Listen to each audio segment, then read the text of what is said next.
See that.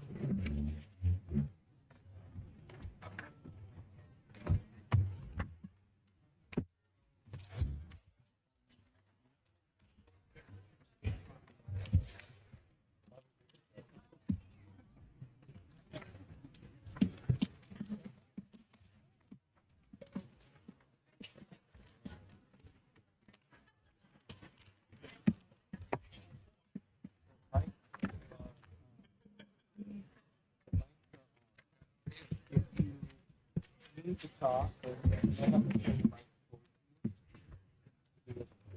your mics are on, but you may determine who would be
We'll call the September 13th regular meeting of the Board of Directors to order.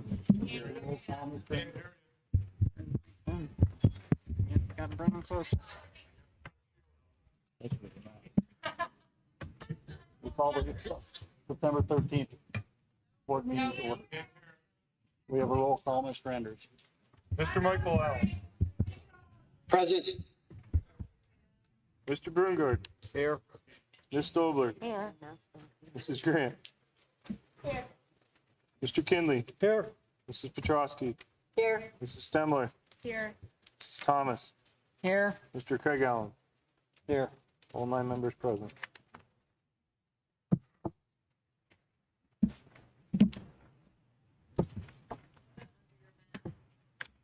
Okay, if we can rise to say the Pledge of Allegiance.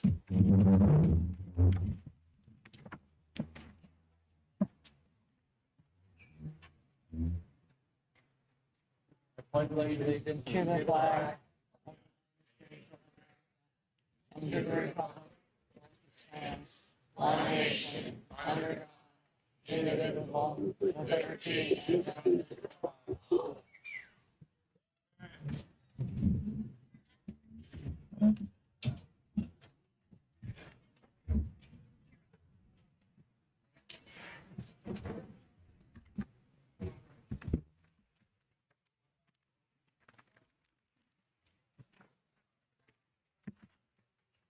Okay, we have an opening statement. I know that a lot of you have not attended these meetings before, so just.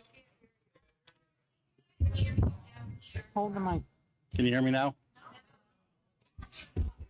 Hold the mic. Is that better? Let's make sure to talk first. I know that a lot of you haven't attended these meetings before, so I just have a few announcements to make before we actually get started into the meat of the agenda. First of all, in accordance with policy 006, all board meetings shall be conducted in an orderly business manner. Basically, just be polite to each other, be polite to the board, we'll be polite to you, and we'll move on through the best we can. Excuse me? Mm-hmm. You're just gonna have to call. Okay, Okay, thank you. I'll do the best I can. The second is policy 903, public participation in board meetings. And the first thing that comes to mind is there are no placards or banners that will be permitted in the meeting room. So all of you with your signs will have to take your signs and put them in the hallway. And then once that's done, we'll continue with the meeting.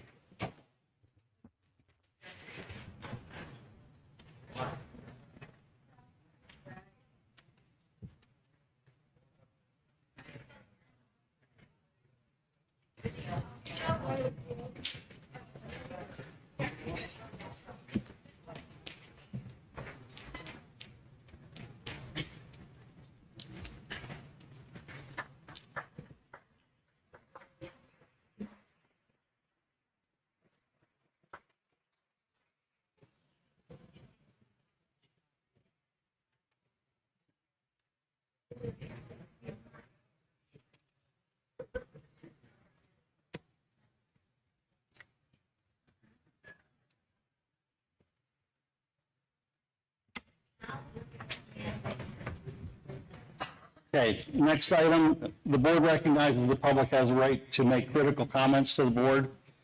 We would expect, in accordance with the first point, that those be made still politely and with respect, and again, we'll try to treat you the same way. The other thing is, due to recent changes in the open records law, we used to be able to add agenda items during a meeting. Because of the new changes that took effect at the end of August, we can no longer do that. So the agenda that you see tonight, the agenda that was published, will be what we all work from. There was a sign-up sheet that was posted at the back. I have two of them up here with me now. And there's roughly 30 signatures on those two sheets. The policy states that we'll allow 3 minutes per speaker, so that would be 90 minutes. The policy also limits the total time of courtesy of the floor or public comment to 30 minutes. So I'm going to ask now for unanimous consent for the rest of the board to extend the courtesy of the floor to allow 90 minutes of time for the public to speak. Yeah. Anybody have any objections to that? Thank you. You're welcome. We're trying, really. The other thing we'd like to remind everybody is the board takes an oath of office, and that oath includes that we'll be acting fidelity to the law and the Commonwealth. Fidelity is not an automatic. Everybody has the same opinion. There are people in the audience that have different opinions. There's people up here that have different opinions, I'm sure. So if somebody voices an opinion that's different from yours, that doesn't mean that we're not acting according to our oath. And that doesn't mean that there's anything less of you having an opinion that's different than that. So those are the announcements I have to begin the meeting.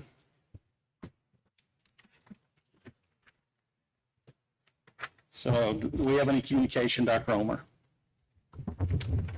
I just want to point out, as public information officer, I've been communicating with a lot of you this week, and I just wanted to share publicly so that you all heard it directly from me. I sent it to a number of you via email that in my job description, I act as public information officer for the district. And in times like this where there's a lot of communication happening, I am the person who does that communication on behalf of the board. So I want you to understand clearly that that is my role. That doesn't mean because I'm communicating, the board doesn't have an opinion or doesn't want to communicate. But as your superintendent, it's my job to be the person that is doing that communication. So I'm saying that on behalf of the board so that the community understands it's not that they don't have an opinion, it's that I was the one communicating for the school district. Thank you.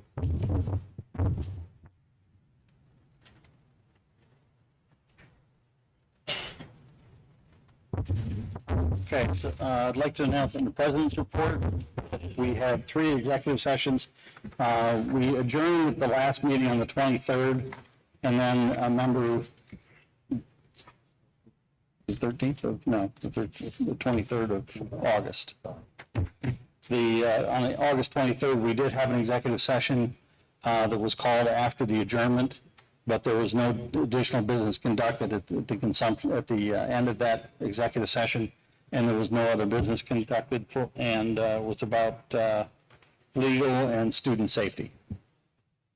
We also had an executive session on the 8th, and that was also legal and student safety.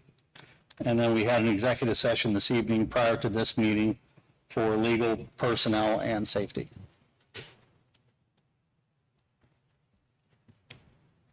Intermediate report, please. I will meet this Wednesday, so I won't have a report till next week. And we'll move on to superintendent's report.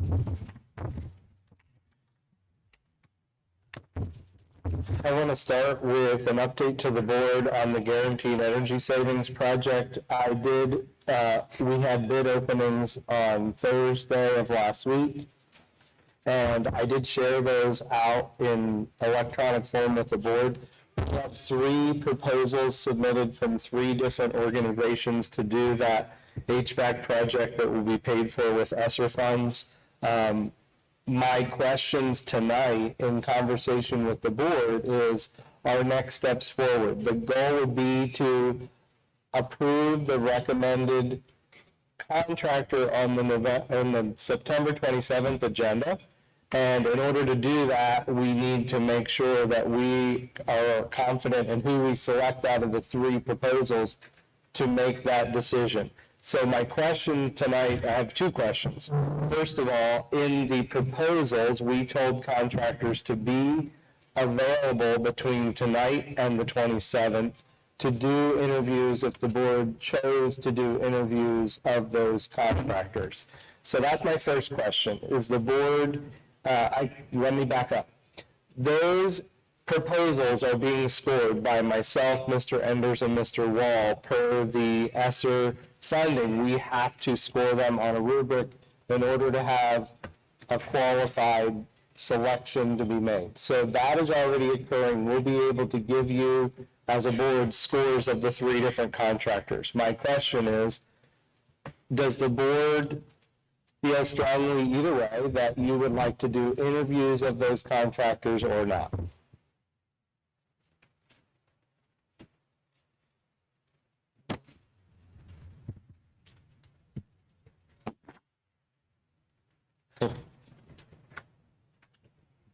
What's that?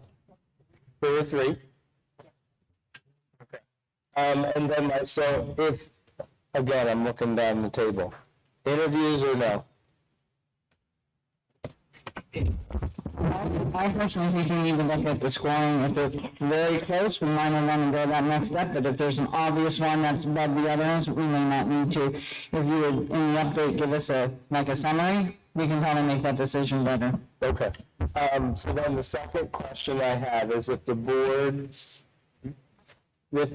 prefers to do interviews, would you like those interviews to occur in public at the September 27th meeting? Or would you like to authorize the Capital Projects Committee to conduct those interviews and make a recommendation to the full board? Yep. Mr. Allen asked that we'll start over there and you can tell us what you prefer. I'm okay either way. I think the Capital Projects Committee can make that recommendation. Yeah, I agree with the capital projects. I'm fine with the capital projects. I'm also fine with capital projects. I'd like to see them be made in public in front of the whole board. I'd like to be involved in it. Capital project, I am not. Capital projects is fine with me. Either way, really.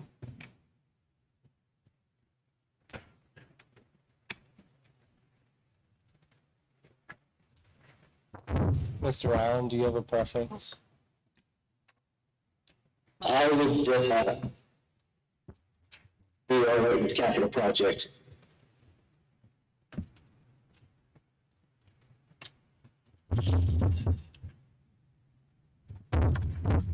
I'd vote also to the capital project should be fine. They're the most familiar with the process so far.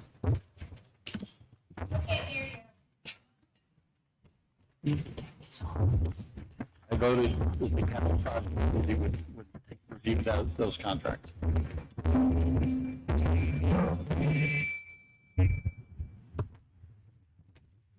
Thank you. The next item on my report is our 5 policies that are on the agenda just for presentation this evening.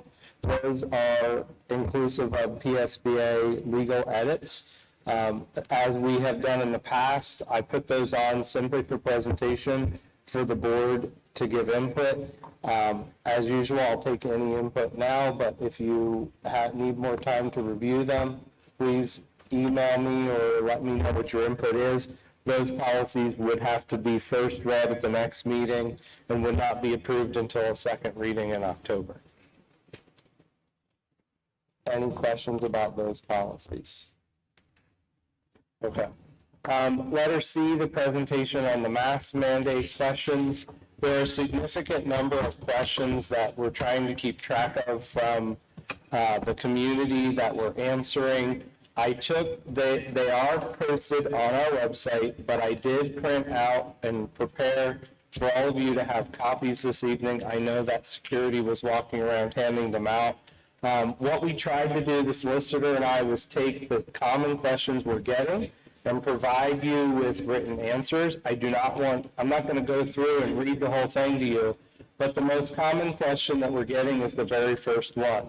The issue of the difference between this mandate being an order and not a law. So what I gave you, and again, I want to be clear, this is not my opinion. What I'm giving you is what the governor and the Secretary of Health have cited so that you can see what law they're citing. There are some other frequently asked questions that are in this document that we passed out that I'm sharing with all of you. One of the most common is why the school board and I aren't just doing the opposite of what the governor and the Secretary of Health is telling us. And I would draw your attention to the bottom of page 1 and then page 2 that outlines, and I will be clear that we've had lots of conversations about the legality of this, but I'm giving you what the Department of Ed is telling the board and I about the liability that we face in making that decision. The part that I do not have on here that I want to explain tonight is on your agenda. If you picked an agenda up on the way in, under miscellaneous, I believe it is letter C.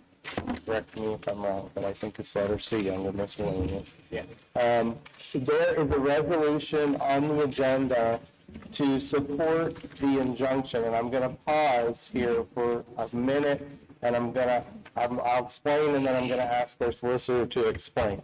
The injunction has already been filed, so I want to make sure that everybody understands clearly in this room what that means. There is an injunction already in the process. If that injunction is successful, that would cover the entire state. So the board and I have discussed this with the solicitor, and we want to make sure you understand there doesn't need to be 2 injunctions. If the first injunction is successful, it already covers the entire state. So what the board is taking action on tonight is a proposal that we support that injunction, and we give our solicitor some guidance in order to support it on our behalf. But know that my understanding to all of you is it's already been filed. It's going to be heard in Commonwealth Court on September 16th. So we could have an answer on September 16th. The Commonwealth Court could take time to respond. But the item on tonight's agenda that the board will take action on is whether or not the district will support the injunction that's already been filed. Mr. Solicitor, do you have anything you want to add to that? I think unless the details different, the instructions that I have to make it known for everybody out there tonight is to contact the attorney who has filed the injunction on behalf of the named parties and to see what this district can do to support that act. Depending on what they tell us we can do, I will report back to the board with the option, obviously what the cost of the district, an estimate, and then we would proceed accordingly. Who's the attorney? Who's the attorney? I don't have that with me right now. In fact, I apologize, it's back in my office. I have all of this information.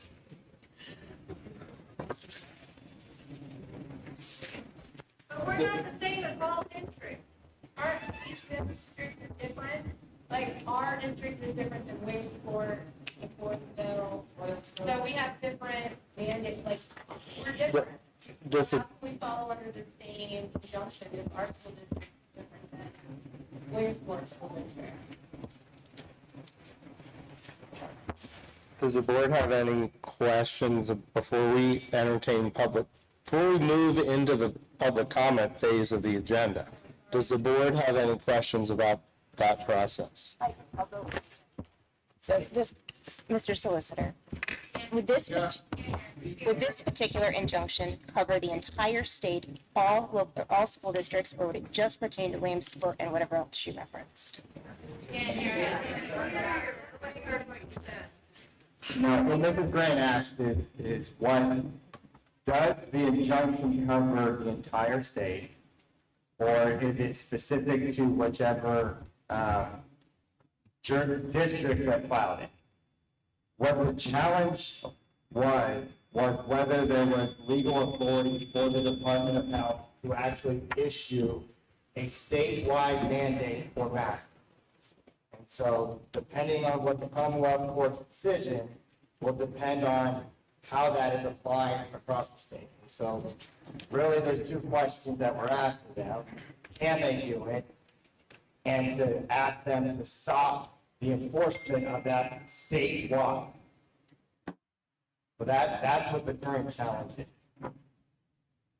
Thank you. Thank you. And that's my report, Mr. President.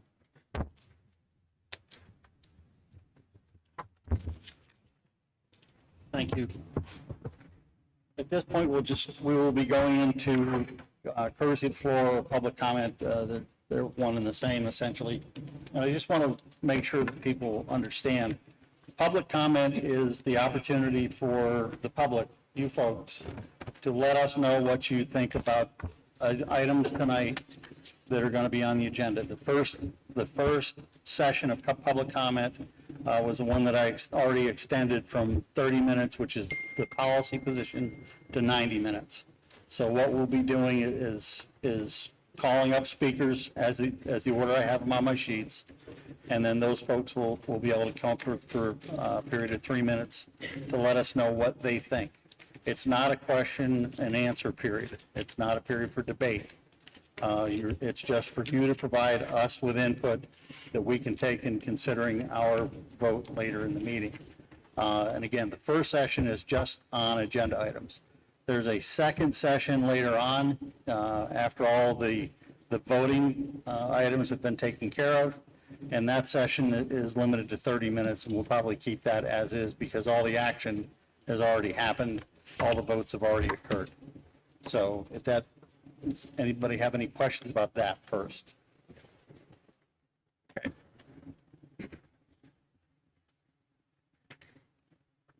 We had an additional sheet up in the back, and that's been delivered up front, and there were only 2 additional signatures on there to speak tonight. So I'll start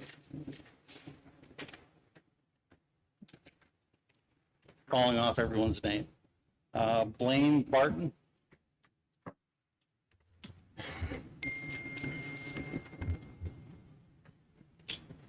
Hello, my name is Blaine Barton. First off, these COVID numbers are all fake. Mr. Barton, They're could you just state the township that you live in? not Nipponose. Hear you. Hello, my name is Blaine Barton. I live in Nipponose Township. First off, these numbers of COVID deaths are completely fake and all a lie. In June of 2021, my great-grand passed away of a heart attack at 93 years old. They said we could have free burial if they could say that she died of COVID. That being said, how often has this happened and how many people said yes due to the hard times of not having work? Second, if masks work so well, then why is it not a choice? If you want your kid to wear a mask, great. Have them wear it. They'll be protected, right? My kid will not wear a mask because he's protected from your kid, right? if we don't stand up now, next will be vaccines. You guys will be forcing our kids to get vaccines that don't work and don't protect you against COVID-19. Thank you. Have a good night.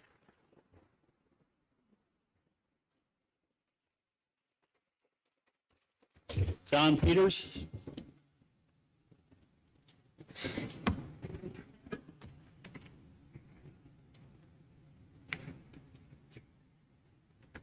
The next one after Mr. Peters is Ariel Hively.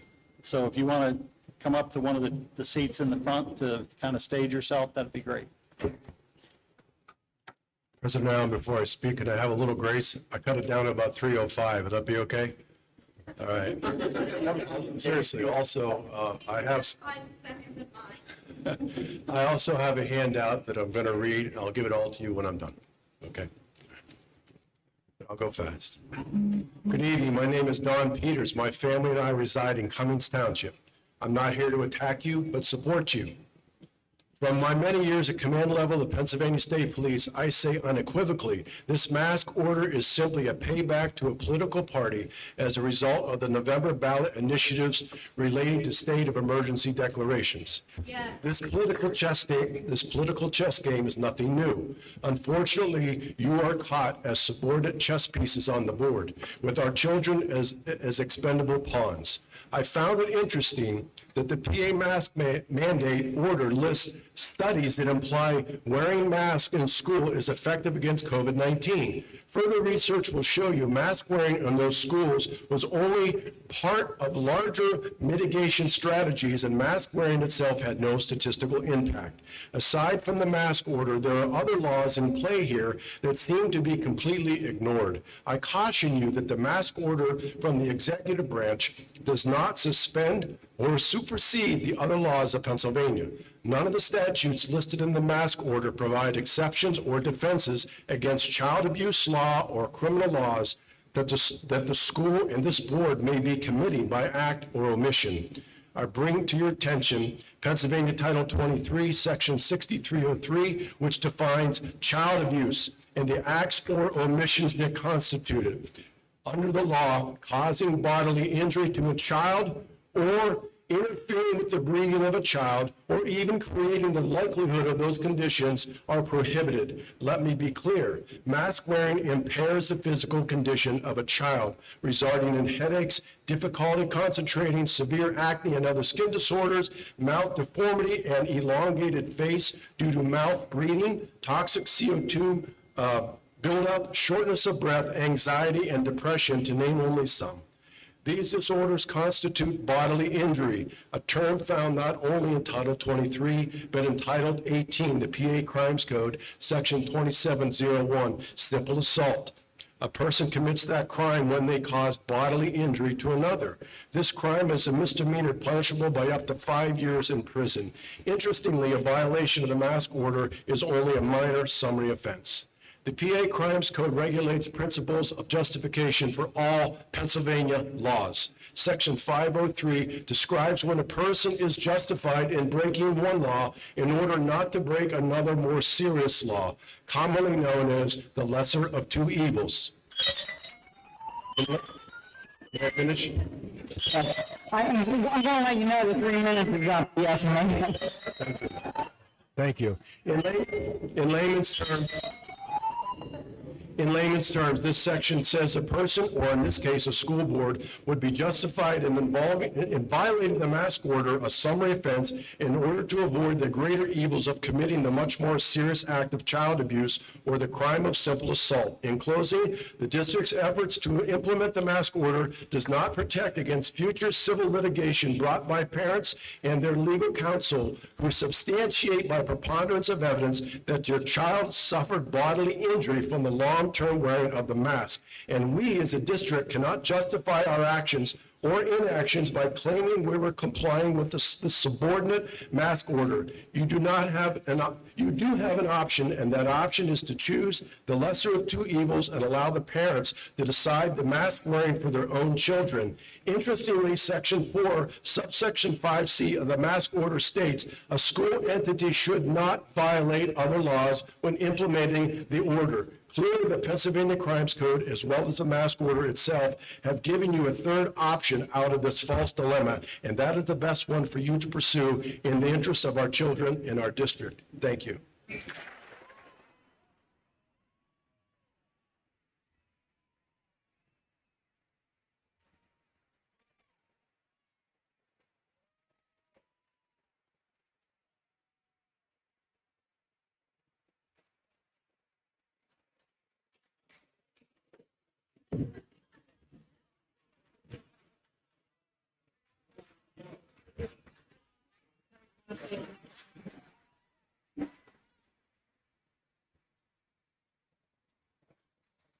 Okay, just, if everybody would just pay attention to what I said before and just be respectful.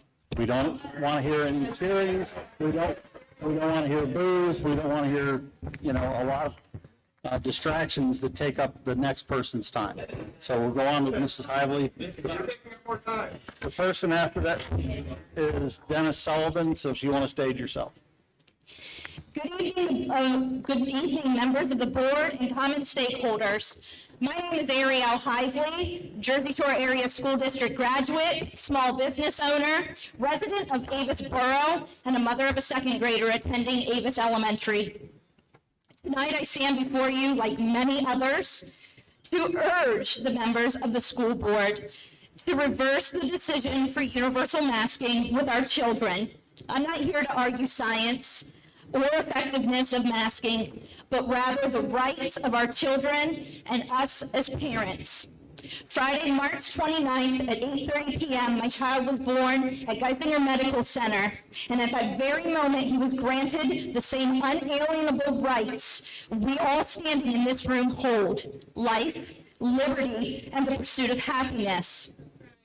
Our current school board is currently enforcing a lawless order in a way that strips these rights from us parents and our children.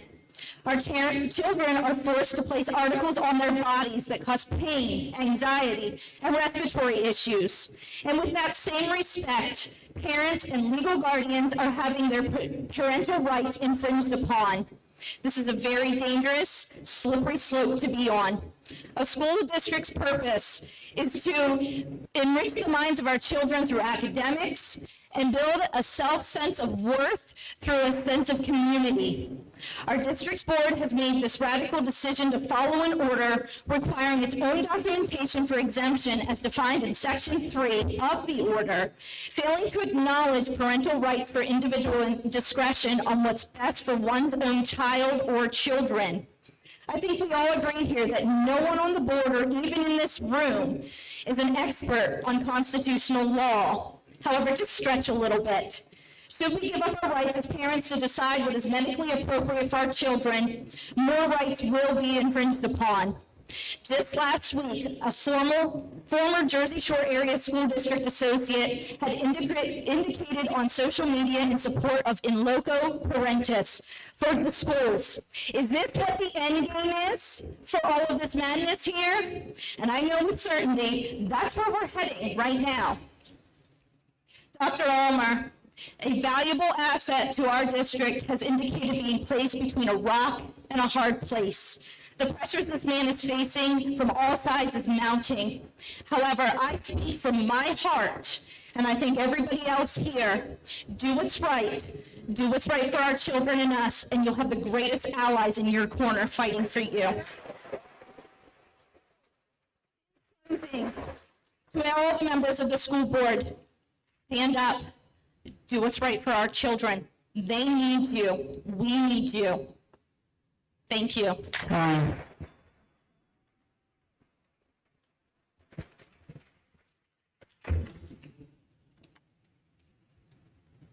The next speaker after Mr. Sullivan will be, looks like a Sullivan, or is it another Sullivan? I can't read the writing. Sullivan, another Sullivan. Thank you. Good evening, distinguished school board members, Dr. Ulmer, and tax-paying citizens of our district. My name is Dennis Sullivan. My wife and 3 school-age children reside in Bastrop Township. I would like to highlight some of the adverse effects relating to mandatory masking our children. There is no state statute which requires Pennsylvania citizens to wear a mask.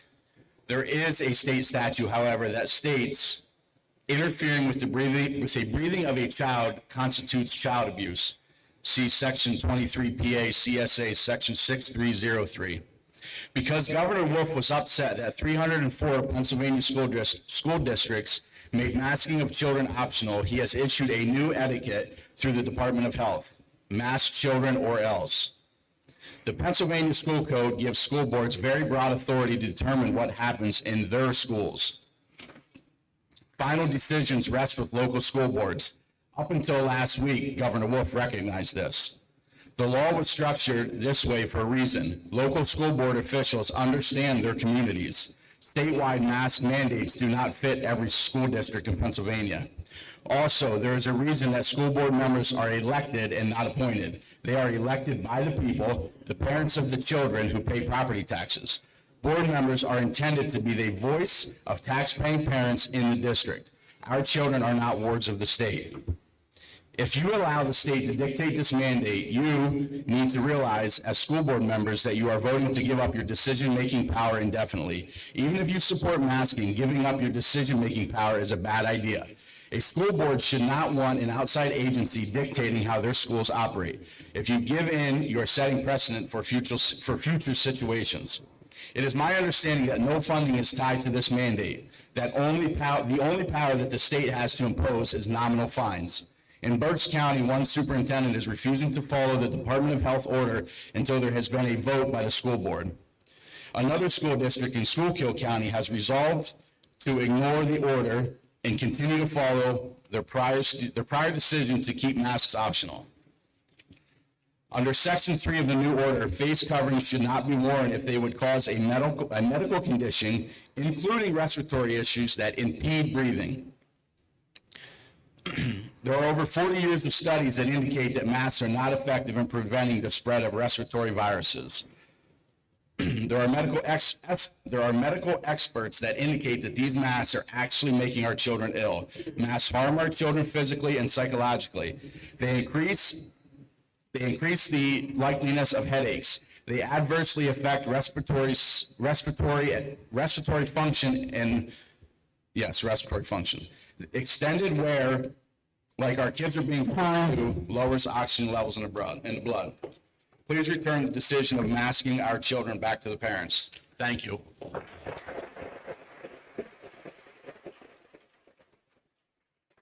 And then Good evening, everyone real quickly, here. the next speaker will be Tyler Larson. Good evening, everyone here. Thank you for coming. Extended mask trap, exhaled viral and other pathogens in the mouth. I'm sorry, I'm Sharon Sullivan from Bastrop Township.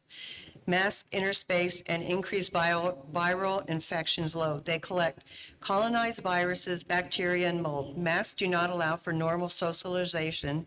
Masks promote isolation. Masks cause detrimental effects to the physical development of immune system. They affect emotional stability. Children should not be required to wear face masks at any time or anywhere. School boards can't mandate masks. As you should be aware, masks or facial coverings are EUA-approved devices under Section 21 USD subsection 360 BBB-3 of the federal law. As masks are emergency use only approved by the Food and Drug Administration, they cannot be mandated. Furthermore, since the school district is the individual, corporation, or association that is attempting to mandate masks on the school students, you are required to provide informed consent under E1A of the statute. That informed consent must state the risk of wearing a mask, such as hypoxia, bacterial infection, or bacterial pneumonia. It must also state the following, quote unquote, to accept or refuse administration of the product, of the consequences, if any, of refusing administration of the product and of the alternatives to the product that are available and of their benefits and risks. School board mandating masks is child abuse. School districts need to be aware that under Section 23 PA CSA subsection 6303B18, interfering with a child's breathing is quote-unquote child abuse in the Commonwealth of Pennsylvania. See Section 23 PA CSA attached here. If the school district has no scientific basis for the restriction of the children's breathing with a surgical mask or other type of device, then it qualifies as child abuse under the Pennsylvania law. Parents must decide whether they want to contact Childline to report the school board for child abuse. The Childline phone number is 1-800-932-0313. Under Section 3 of the new order, face coverings should not be worn if they would quote-unquote cause a medical condition, including respiratory issues that impede breathing. Section 4A5 says the school entity should not enforce face coverings if it is unsafe to do so. There are over 40 years of studies that indicate masks are not effective in preventing the spread of respiratory viruses. There are medical experts that indicate that these masks are actually making our children ill. Masks harm our children. Time. Thank you.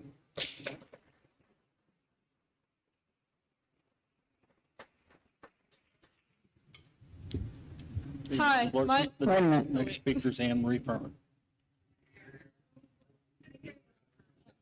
Next speaker is Anne Marie Furman.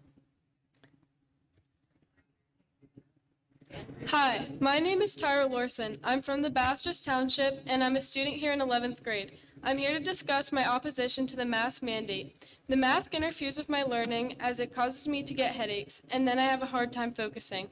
I am not able to breathe in fresh air, and I feel like I can hardly breathe at all. As we all know, and as it has been scientifically proven, the mask does not protect from viruses. One of our founding fathers, Benjamin Franklin, stated, "Any society that will give up a little liberty to gain a little security will deserve neither and lose both." How far are you willing to go before standing up for the truth? How much are you willing to lose before standing up for the truth? How many children are you willing to harm before you are willing to stand up for the truth? Thank you for your time.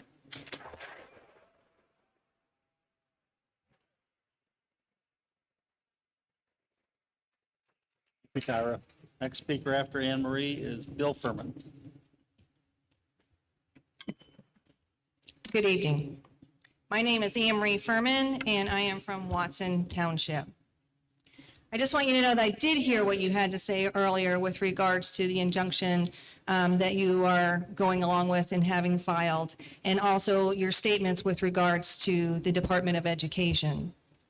With that, I want to know, Governor Wolf nor the Secretary of Health are coming here. They're not going to come to Jersey Shore, Pennsylvania, and they're not going to fine you a measly $300 for non-compliance of this mandate. Who's going to prosecute you under this order? Not our DA. He has already stated that. You should not be looking at establishing policies for our children from Governor Wolf nor the Secretary of Health. But from the parents here tonight, from the community, we reside here. We are your support. These are your kids. Do what's right for our children? I can assure you that if you do not, we will be considering a civil lawsuit. And that's not a threat, right? We have our rights. We have people on our side that are giving us the truth. And we are just going to push the truth for our children. In addition to that, I want to take you back to the Bible. And when I want to talk about Satan, the servant in the Garden of Eden. So from the fall of man, as written in Genesis 3:1-13, we all know that the serpent was the most cunning of all animals that the Lord had made. The serpent had deceived Eve in tempting her to giving her the promises of what eating from the fruit would be. Today, let's talk about the fall of man in 2021. Who is Satan today? The Biden administration is Satan. Fozzie, Wolf, the medical facilities, the medical professionals who are pushing the lies onto you for you to mask your children? How about the big farm, right? The lies that they're spreading, right? So the promises that the servant today, the Biden administration and all that I talked, right? The promises that they're making for you today, right? If you put the mask on, you're going to be healthy. If you put the mask on, you're going to protect your family. You'll be able to go to school if you put that mask on. You'll be able to go to the restaurants if you put that mask on. You'll be able to go to the music park if you put that mask on. Do whatever you want, just as long as you put that mask on. This is not about a virus, but this is about power and control. What side will you stand on as the board? The truth, or going along with the big lie that's being spread, the fear that is being spread? For me, for my family, we are choosing the truth.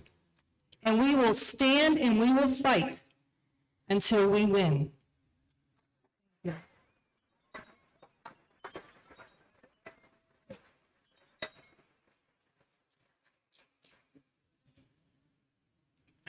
Bill Furman, Watson Should I Township. just announce the next speaker? Hold on a minute, Oh, I'm sorry. Next speaker would be Tiffany Sullivan. So yeah, Bill Furman, Watson Township. I think it's about time everybody here realizes that this has nothing to do with the virus. Virus is the vehicle that they are using to force their agenda down our throat. A new one world order, right? Look at what's going on in Australia. Has nothing to do with the virus. The virus is the vehicle. Talking about masks and vaccines, it's a waste of time, right? It's about time that we stand up. We don't need to listen to a sadistic tyrant that sits down in the White House, that occupies the White House, a sadistic tyrant that sits in the Capitol building in Harrisburg. You don't listen to people like that. Just because they tell you got to do something, you can't comply. You can't comply with that. I mean, it's our duty to resist as a free people. It's a constitutional republic.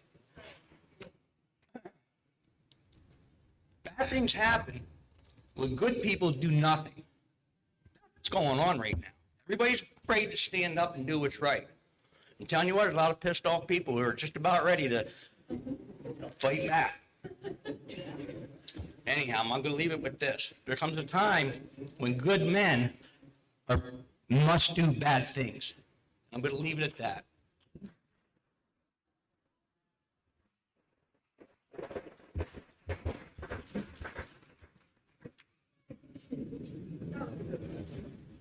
Thank you. The next speaker after Ms. Sullivan is Wendy Moyer.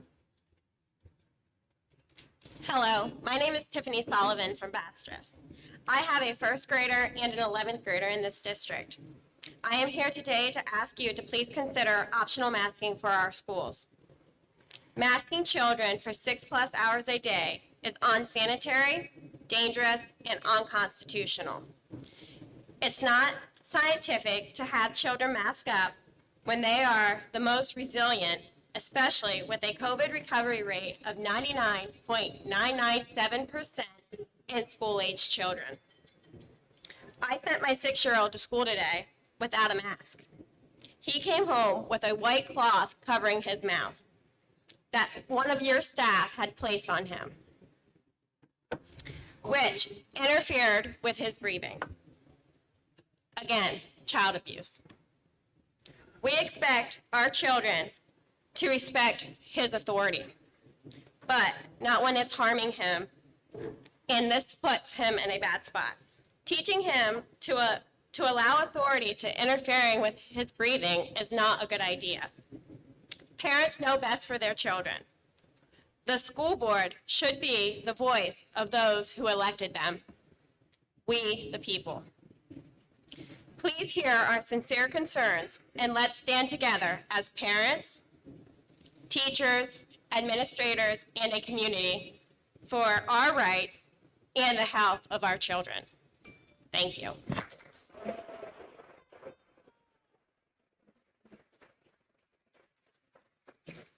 Okay, after Ms. Moyer is Clay Hawkins. Hello, my name is Wendy Moyer. I live in Porter Township. I am a current taxpayer in the district, and I'm an alumni of Jersey Shore Area High School, class of 1996. My husband and I have 2 daughters currently attending school within the district. I am here to speak out against the forced use of face masks on our children. Face masks are a medical device, and I do not give the school district, the PA Department of Health, or any government body permission to force my child to wear a medical device. You do not have my informed consent. There have been recent studies indicating masks are unhealthy for children and adults, yet none of this data has been provided to us. One of these studies conducted by a group of German doctors and biomedical scientists reported on the negative health effects of face masks. This study has been cataloged in the U.S. federal government's biomedical database, PubMed. Additionally, it was then referenced in an article found on thefederalist.com. This study was conducted on 25,000 children. They found the following scientifically recorded adverse health effects of the mask wearer. 1, covering airways with a mask makes breathing harder, plain and simple. 2, elevated CO2 levels in the blood. Just a little more detail on this. It was found that masks create dead space, which is the space between the surface of the mask and the face. Through normal respiration, this space is filled with air that can contain up to 20 times the normal limit of carbon dioxide concentration found in normal air. This air is then breathed back into the body. According to OSHA standards, a safe level of carbon dioxide is approximately 5,000 parts per million as an 8-hour time weighted average concentration. This study identified CO2 levels on average of 13,000 parts per million within 6 minutes of the mask being put on the child. They also found that there were hundreds of other substances excreted from the body, including other bodily toxins. 3, increased CO2 levels can cause asthma, high blood pressure, and neurological issues such as panic attacks or anxiety. 4, decreased blood oxygen levels. 5, increased heart and respiratory rates. 6, slowed thinking and concentration. Upon researching carbon dioxide levels on my own, I found the following. At 1,000 to 2,000 parts per million, one could have complaints of drowsiness or poor air. At 2,000 to 5,000 parts per million, one could experience headaches, sleepiness, poor concentration, loss of attention, increased heart rate, and nausea. At greater than 40,000 parts per million, permanent brain damage, coma, or even death could occur. Now, I understand why my daughter, my youngest daughter, over the past year has suffered from severe headaches, almost like multiple times a week. That all makes sense to me now. It is critical parents maintain their rights when it comes to making health decisions for their children. As an American, I'm extremely concerned for the future of our great nation. This nation was not built on fear and intimidation. It was built on working hard together, finding common ground, and respecting individual rights and freedoms. I urge you to make the right decision and stand up for our children. I can tell you I am fully prepared to pull my children from this district if this nonsense continues. As we know, the vaccine mandate is nasty.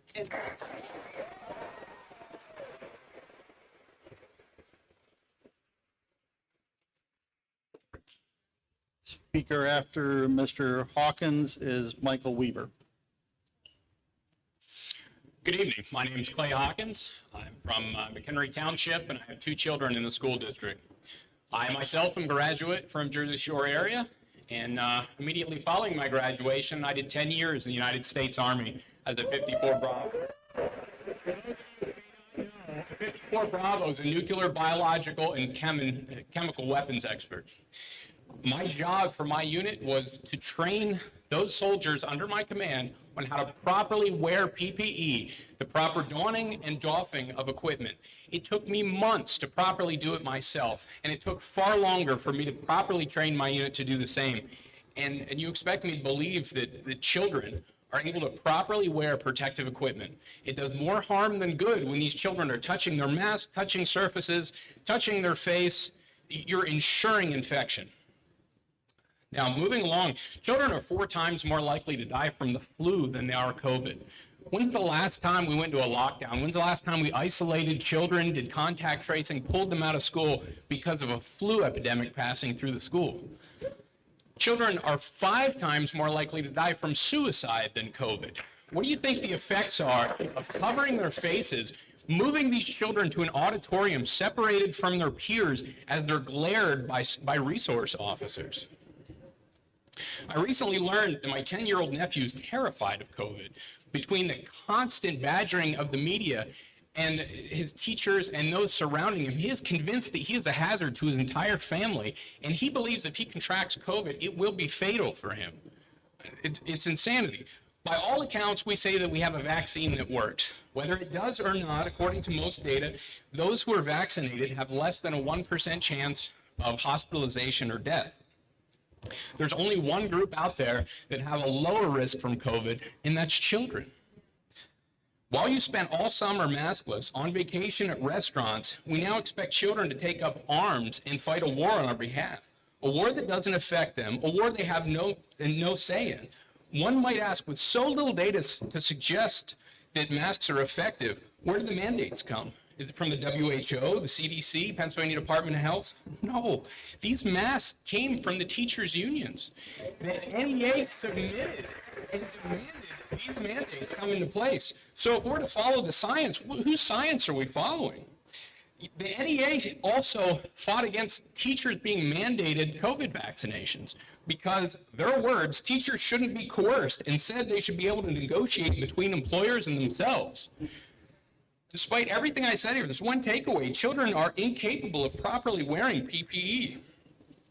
Skipping ahead, I encourage you all to look up Laura Glass, a 14-year-old girl who in a science fair invented the mask mandate. Everything that we've done has been based on a science fair from a 14-year-old girl. Thank you.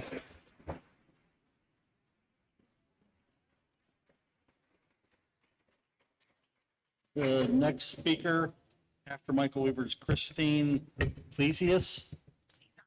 Please, I'm sorry.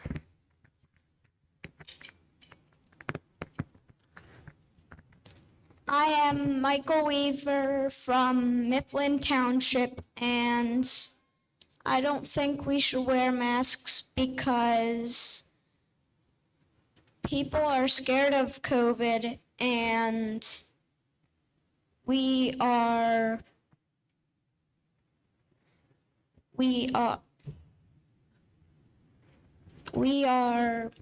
scared of COVID, which we shouldn't be, and we are paying money for a bad reason.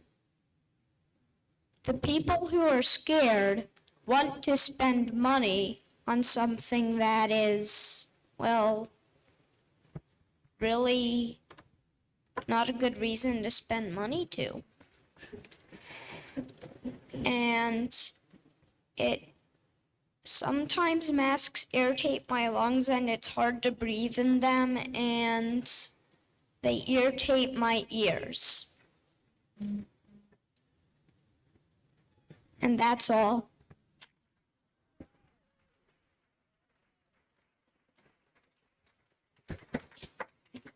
Thank you, Michael. Great job. My name is Christina Plesi. I am from Mifflin Township. I have two boys that go to Saladaysburg Elementary School. I brought with me a bag of over 50 masks from my own household, half of which don't even belong to us. My children traded them at school like Pokemon cards. Do you want to tell me that that is sanitary? Your child is touching their face. My son has glasses. He just told me he washes them once a week. He touches them 50 times a day. How often are these masks being washed? How often are people actually making sure that the proper sanitary precautions are taken for these masks? You're expecting children who don't understand how to be safe, how to be sanitary. We're not supposed to be sanitary. It's how you build your immunity. It's how you build your own defense against these things. You're telling children to literally make their bodies weaker to these things. We go out, we play in the dirt, we drink from hoses. We don't do that anymore. We sanitize our hands and wear masks, and we stay 6 feet apart. How is that protecting our children? That is all I have to say.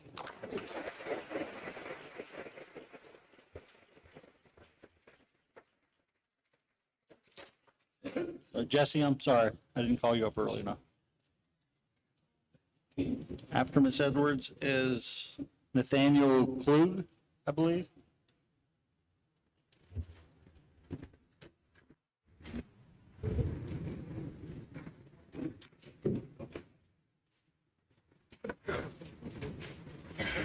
Hi, I'm Jessie Edwards, Piatt Township, class of 1993.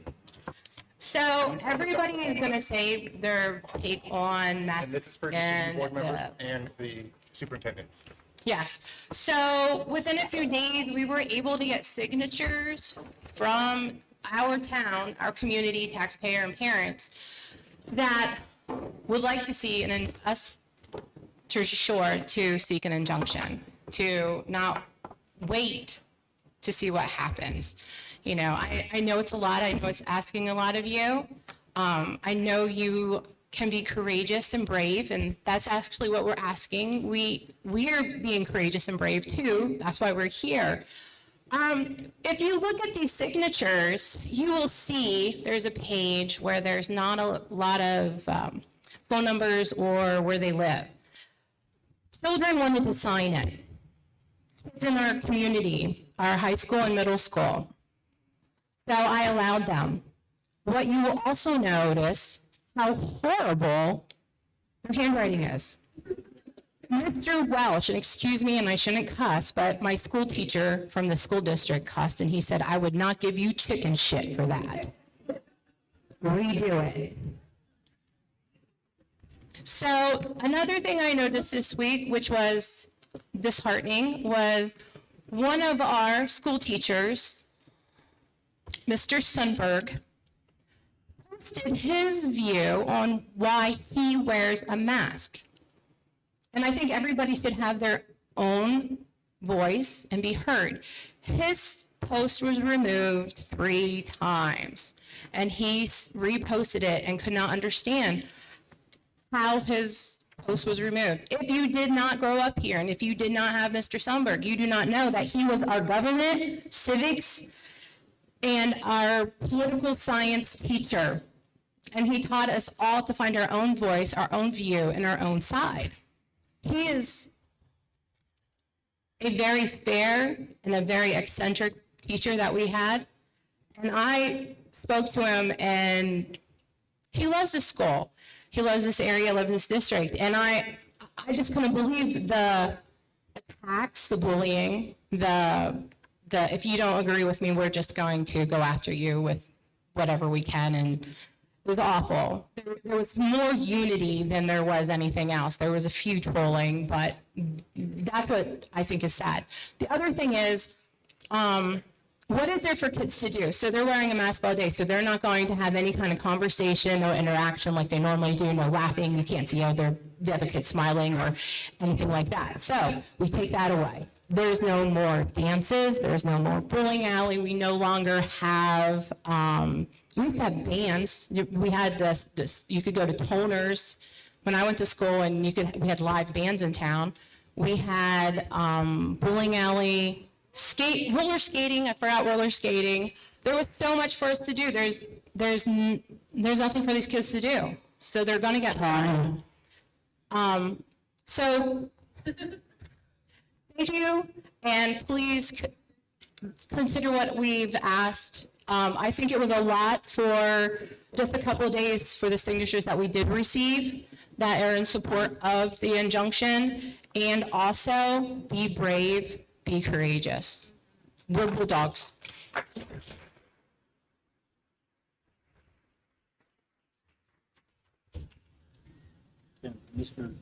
Looks like Mr. Klug. Can hear you. Mr. Klug.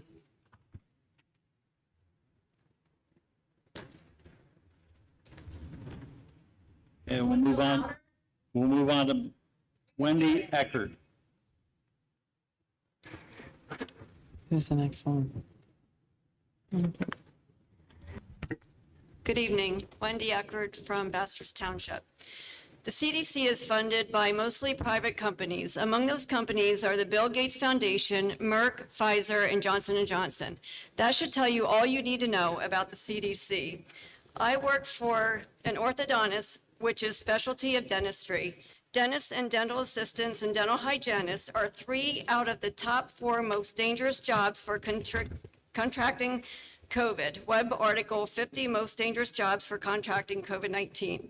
We see on average 80 patients per day. We work 4 days per week. So now over the past 16 months since COVID started, the staff, which includes 4 clinical assistants, one of whom worked right through a pregnancy with no problems, we have had over 20,000 face-to-face contacts with patients. We have all heard about the my mask protects you and your mask protects me. Well, 15 inches from our masks are open mouths. Not just open, but spraying saliva and some aerosols from drills while performing certain procedures.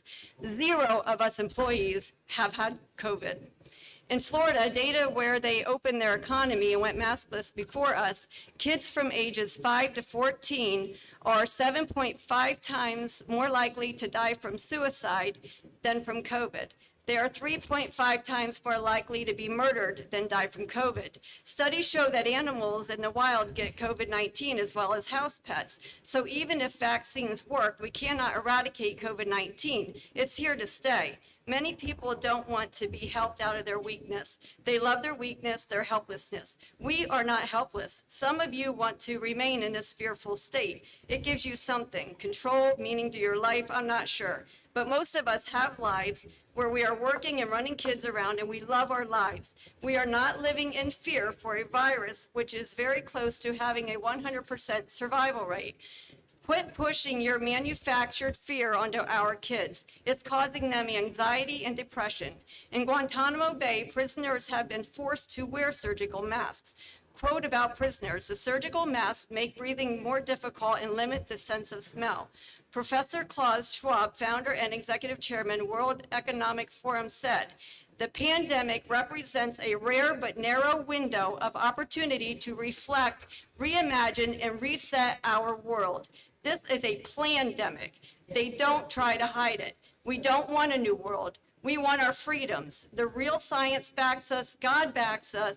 Get the masks off our kids. If Jesus were here today, he would tear the masks off our innocent children, just like he overturned tables of the money changers in his temple. Thank you.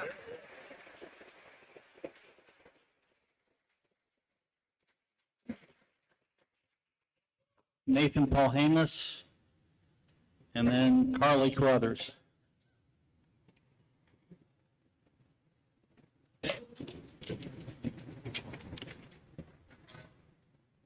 Hello, my name is Nate Paul Hamus. My wife and I and our 4 children live in Limestone Township. I know this is repetitive, but I want to speak to you as a fellow parent and American citizen. It is our right as parents to decide what is best for our kids. We are responsible for their well-being, not the state. It's a mask now, but what's next?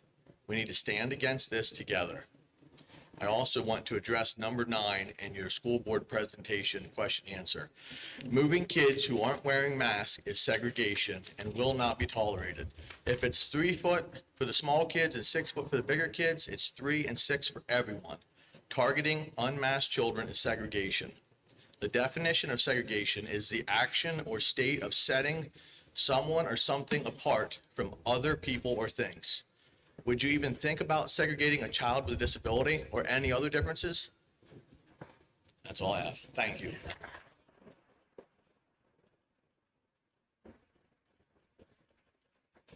Okay, after Ms. Carruthers is Rebecca Waltz. Good evening. My name is Carly Carruthers. I live in Avis Borough. I went over in my head 1,000 times of what I wanted to say, from angry and vengeful to statistics and facts. Then I realized I have young eyes watching me and young ears listening to what I have to say. I need to set an example of how to fight for what you believe in the most constructive way possible. So it brings me to why we are all here. Some of us want to send our children unmasked and free, and some do not. I believe that we are all correct. I believe that they are our children, and the right to decide lies within us. I don't recall the school or government deciding if I should breastfeed or bottle feed. I don't recall you being there when she was 2 and was hospitalized for a week and almost died. I don't recall you comforting her in her down days or missing work if she was sick. Did you decide when it was time for braces? Were you there to teach her how to drive, or when she pulled out of the driveway for the first time on her own? That gut-wrenching feeling of the unknown. Will she be safe? Did I teach her enough? Please stay off your phone, or dear Lord, please let her pull back in this driveway. No, you were not there for any of it, because those are things parents have to take care of. Her health and wellness was and always should be in my hands. I turned her over to the school district for her education, which I haven't questioned up until this point. I now strongly question if you do have her best interest at hand and where the boundary between parenting and teaching lies. Parents should always be teaching their kids, but should teachers be parenting our kids? The answer is no. This brings me to my proposal. I am 100% against masking our children. However, I am aware of what I'm fighting against, should the mandate not be overturned. I propose a compromise to please both sides. I believe that we could allow students to remove the mask while sitting at their desk in their classroom, while most of them are taking notes, not talking, and sitting a few feet from each other. This is no different than them being around each other at lunch. In fact, they are closer in the cafeteria than they would be in a classroom. I am all for no mask during gym class, but where is the logic in that opposed to wearing a mask while sitting at a desk? There isn't any. All I ask is that the children are able to remove their mask while sitting at their desk, then mask up when en route to their next class, then remove again once seated. I think that is a compromise that we can all agree upon. I know I would much rather have my child masked for 2 minutes every hour versus all day long. I don't think anyone here can say that they don't do this exact same thing when you go out to eat. You walk into a restaurant where masks are required, you sit down and you remove it. Our children should be privy to the same basic privileges that the rest of us get. I know this is a tough time to be a teacher, but it is even tougher to be a parent. Let's try to work together for what's best for our children. Thank you for your time.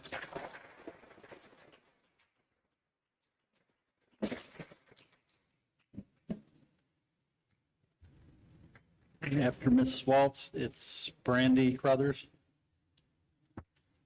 Hi, I'm Rebecca Waltz. I am with Anthony Township.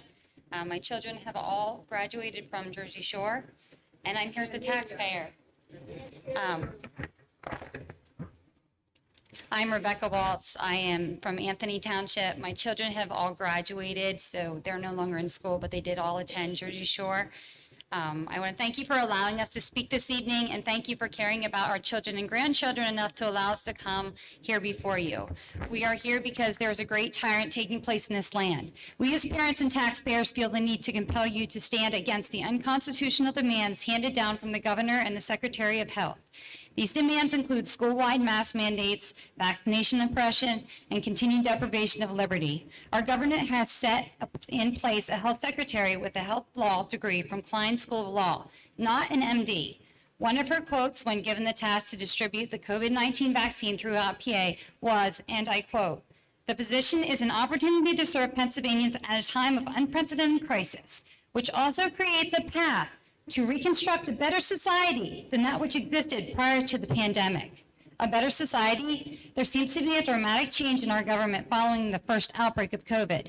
My position on masks is that I believe they slow down the process of contracting COVID, but do not stop it. Therefore, we as American citizens have the right to choose if we want to wear a mask or not. We should be able to control our own health decisions as far as vaccinations. The Constitution of the United States, 13th Amendment states, and I quote, "Neither slavery nor involuntary servitude, except as a punishment for the crime thereof, the party shall then be duly convicted, shall exist within the United States or any place subject to the jurisdiction."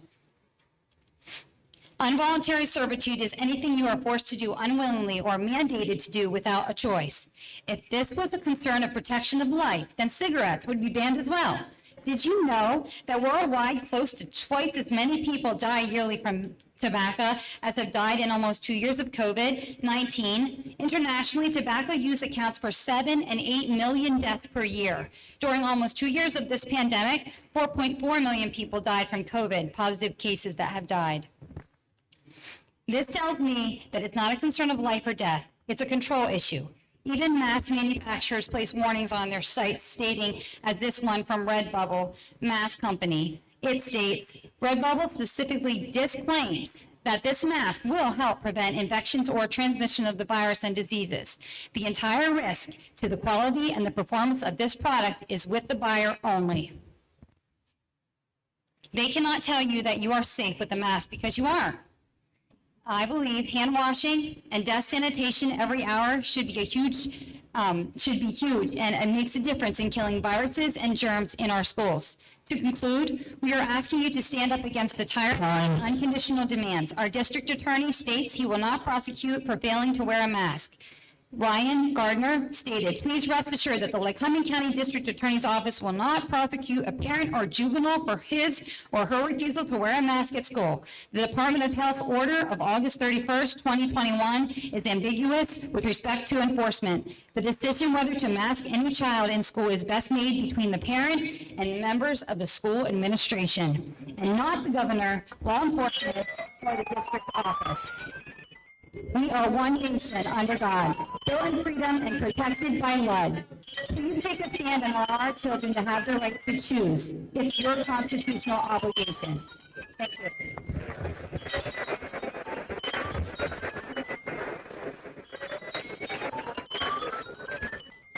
Thank you, Ms. Walsh. Brandy Crothers and then Nathaniel King. Hello, my name is Brady Crothers. I'm a resident of Jersey Shore, Porter Township. I graduated in 2001. I have two small children in my district.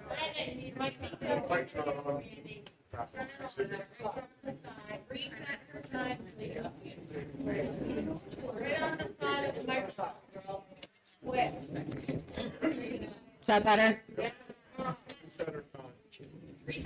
I stopped it. All right, we'll start. Hello, my name is Brandy Crothers. I'm a resident of Jersey Shore, Porter Township, and I graduated in 2001. I have two small children and a baby in the district. I'm requesting you to give the parents the choice for masking our children and protecting their physical and mental health. Firstly, masks do not protect against coronavirus. They come right out and tell you that. I have been in dentistry almost 2 decades. The first thing they taught us was that our masks are only good for 30 minutes to be effective in that way. Once they get moist from breathing, they are no longer effective, and they act as a wick for bacteria, attracting anything that they may walk through or touch. Also, the filtration in our masks, the N95 masks, they're the only masks able to filter the virus out. That t-shirt that looks so cool that they cut up to make a kid's mask out of is not filtering anything out except for large droplets greater than 5 microns in size. The virus is 0.1 micron. So, unless the district funds provide every student with an N95 mask or pay to have each child change their masks 15 times a day as I do at a dental office, you are not helping. A study done on 6 masks by the University of Florida showed just how dirty and harmful they are. They were clean, freshly laundered, and worn for 5 to 8 hours.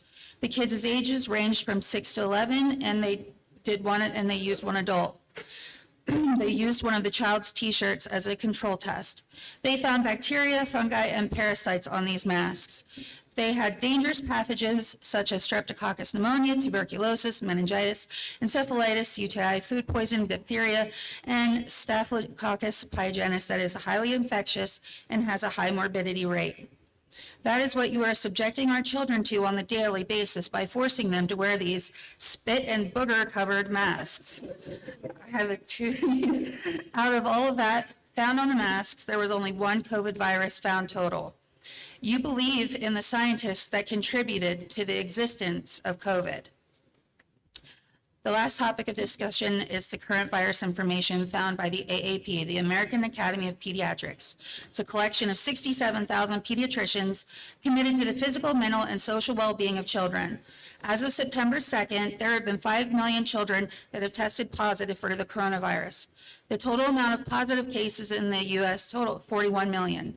That's only 8.2% of all cases being children. Now, out of those 5 million, as reported by 24 states and including New York City, only 0.1% to 1.9% of all child COVID cases resulted in hospitalization out of 5 million. Now, Out of those 5 million cases, per the CDC numbers, the numbers of children that have died from COVID in the last 2 years is 412 out of 5 million. And those are the ages from 0 to 17 years of age. I'm not saying that we should be insensitive to the children who lost their lives due to this. It is very tragic. But that being said, with these very low percentages of hospitalizations and mortality rates, to force every child to wear a mask that is proven not to help, to hinder breathing, cause anxiety, cause depression, and to potentially make them sicker if they don't wear a mask at all is absolutely ridiculous and abusive. Please do not follow their carelessness and put our kids first where they belong. Thank you.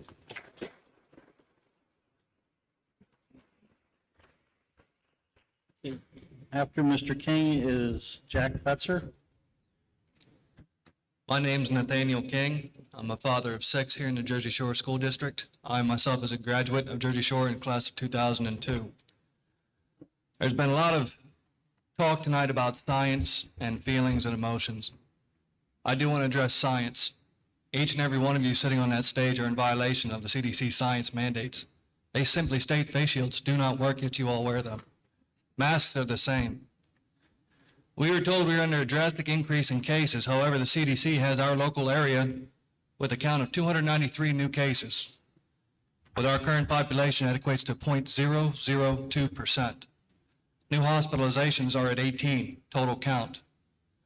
For the whole population of our county, that's 0.0001%. And if you look at their graphs, children don't even make the graph. That's simply not existent. We have a job as both educators and parents to teach our children to be critical thinkers. Using critical thinking and logic, I'd like to bring up a few dates. 1918, 1957, 1968, and 2009. Variable years, but they all have one thing in common. In each year that I've just mentioned, that was when a variant of the flu strain that was declared the Spanish flu had resurfaced. That flu never went away, it simply mutated, as did our immune system to fight it. If you further research this, you'll find that the majority of deaths during the 1918 flu pandemic were from bacterial infection. That's from Dr. Fauci. It's listed on the NIH website. This virus has the same effects as the Spanish flu in that it can cause bacterial infection. So what do? We mandate masks. What do masks hold? Moisture, germs, and bacteria. You ask our kids to wear these masks 6 to 7 hours a day. We have some pretty good teachers in this district. I urge you to talk to any biology teacher and ask them where bacteria grows. Go to your culinary arts teacher and ask them where food bacteria grows. Warm, moist environments. Exactly what you're forcing our kids to breathe in every day for 6 to 7 hours a day. I'd also like to bring up again Section 4 of the mandate, subsection 4, which states to provide accommodations for people whom state they have a condition. Nowhere in there does it state that they have to have a doctor's excuse. We shouldn't need one as their parents. I'd like to remind everyone on the board and everyone here that Jersey Shore has one other date that is historically important to it, and that is 1776. That's when the fair play men stood at the elm tree and declared their freedom from tyranny. You all have a voice, and I urge you to use it. I will be using mine, as if this mandate is not overturned within this district, I will pull all 5 of my children. I hope not to, as I've gone and graduated from this school, and I want to have that same experience. However, the online charter schools will get my business instead of this district. To end, I would like to close with a verse from a song that speaks to me, and it should speak to everybody here. I pray for assistance to overcome my position. Then I'll start resisting, and I'll pray for forgiveness. Thank you.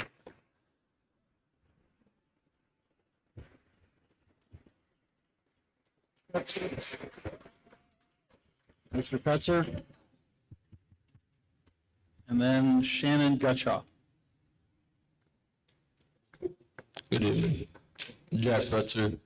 Currently, I have 3 boys going to school in this district, which I would like to keep them there.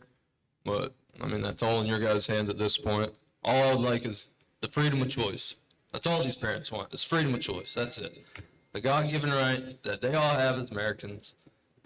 And it's in your guys' hands. That's plain and simple. Keep it short and sweet. That's all we want. Give us a choice.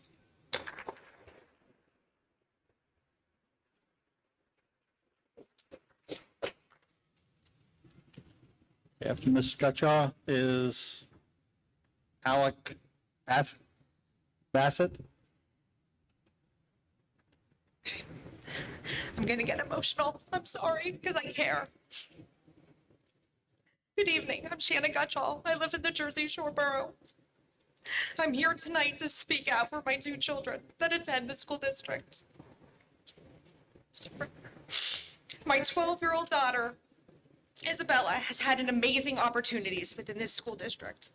She's had incredible teachers that have challenged her and pushed her to be the very best she could be. I have noticed such a difference in her in the last 2 years. This has taken such a toll. Seeing how excited she was to start the new year with no mask and be a kid again was amazing. Last week, my strong-willed 12-year-old decided that she cannot go back to wearing a mask, and she needs to fight for her future. At such a young age, she knows that first is the mask mandate, and next, the jab. And unfortunately, the slippery slope our country is going down, worse is yet to come. I want my 12-year-old to go back to being a kid. Please fight for our kids. Fight for the rights of the parents' choice. Fight for America. We are the parents that will fight for you as we are the ones who elected you. You have our kids back, we will have yours. I am asking that you really pray about your decision. This decision you are making is not just about the masks. It is about the future of our country. We, the people, need to step up and fight to get our country back. I pray that you make the right decision without outside influences. Be leaders and show our children community that you will fight for them. Thank you.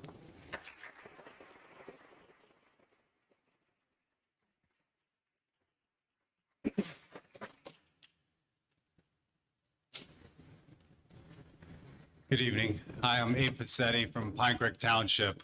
I was going to talk about Title 23 with the child abuse statutes, but I don't think I can follow the gentleman that went second. He was very well spoken. What I will say is I spent a lot of time down in State College, and this weekend they had a football game, and their stadium holds 107,000 people, and it was full. Shoulder to shoulder, drunk, unmasked, screaming students and fans. And then those students go to class the next day or 2 days from then. And when they enter the classroom, what do they have to do? They have to put their stupid mask on their face and pretend like it matters. Because what do they do when they get out of class? They go to the bar and the line wraps around the block. So they can get in the bar, consume copious amounts of alcohol, and gyrate on a stranger. And then they go back to class and put their mask on their face. The amount of hypocrisy is ridiculous. We are living in a clown world. And I don't know about you guys, but my feet don't fit in clown shoes.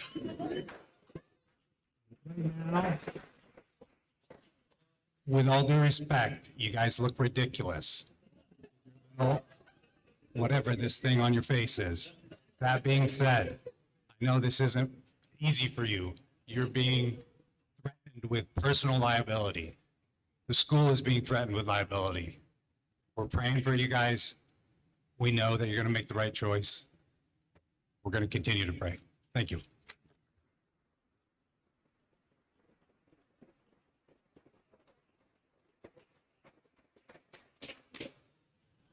Nate King.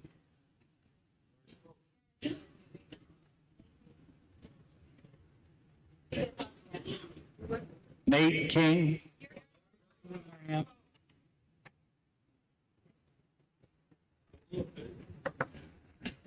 His name's on here twice. I'm not sure whether there may be 2 of them. One was Nate, one was Nathaniel.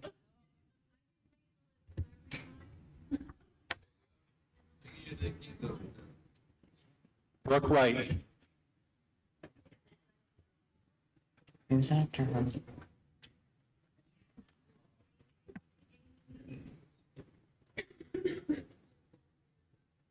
Hi, my name is Brooke Wright, Anthony Township. I have 3 children in 3 of your buildings at Jersey Shore District. I'm also a graduate. I have to first of all go back to your number 1 on your pamphlet that you handed out to refer, how is this mandate done under the law? The governor cited the Disease Prevention and Control Law of 1955. I'm just curious if you guys know what that is. That was when there was an outbreak of gonorrhea. I'm dead serious, look it up. Gonorrhea outbreak, and you know what they did?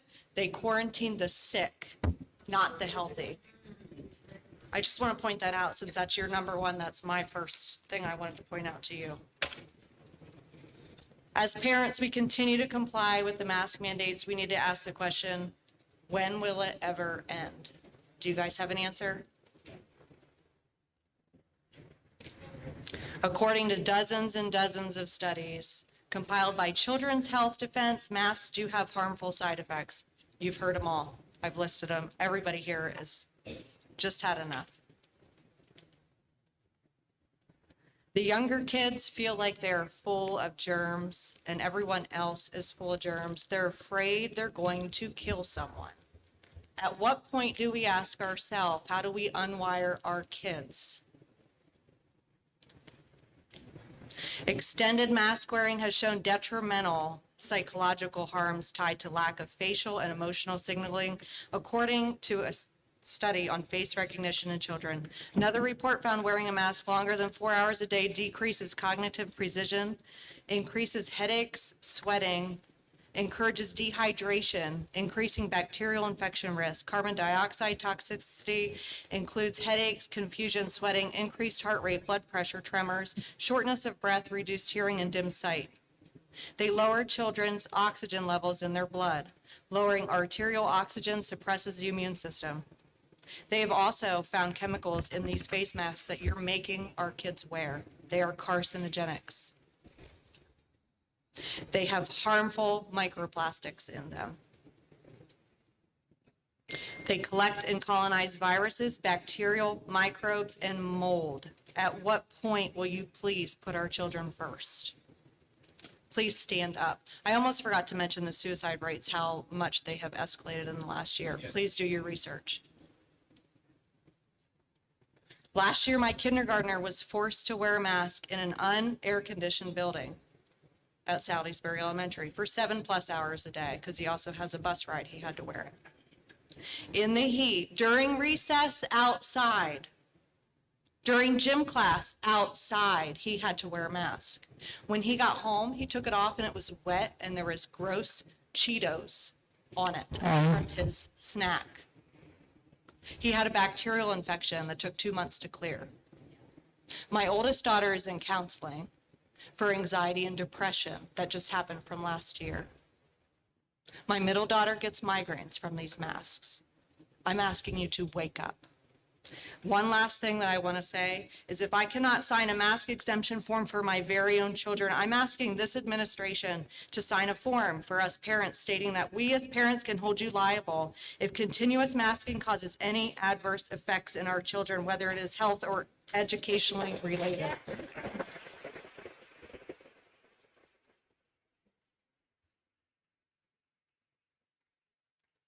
Ray Bureau.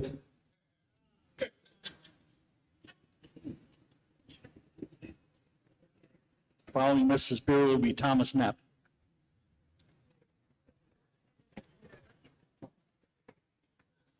My name is Ray Beerley, Piatt Township. I'm here this evening because I support the mask mandate 100%.